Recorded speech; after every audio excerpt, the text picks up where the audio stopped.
د ظلم انتها د یو څو مرلو کور لپاره وراره راپاڅېدلی او د خپل تره سره د هغه ټوله کورنۍ ختمه کړې ده او وژلې ده. د دې واقعې نور تفصیل څه دي، قاتل ولې داسې کار کړی دی، ویډیو خامخا تر اخره وګورئ چې د هر څه نه خبر شئ. د پېښور ښار په سربند علاقه کې یو زړه لړزونکې واقعه مخې ته راغلې ده چې ډیر خلک یې خفه کړي دي او د علاقې خلکو په ډیر د خفګان اظهار هم کړی دی. د ډیرو خلکو زړونه ورسره جاړي چې یو ظالم وراره راپاڅېدلی د خپل تره ټوله کورنۍ چې 15 کسانو هغه یې ختمه کړې ده او وژلي دي. په دغه 15 کسانو کې یو خپل تره و، یو یې د تره ښځه وه، دوه یې د تره لوریانې وې او یو یې د تره زوی و. د دې زړه دردونکې واقعې مکمل تفصیل داسې دی چې د 3 مرلې کور په سر باندې د دوی په منځ کې لانجه وه.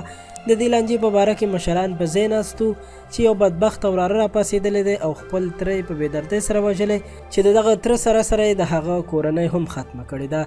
افسوس چې که دې بدبخته ته دا وژل دومره غیرت ښکارېدو نو بیا خو د غیرت تقاضا دا ده چې په میدان ولاړ وي او تښتېدلی نه وي، خو د بزدل انسان کار داسې وي چې بیا وتښتي.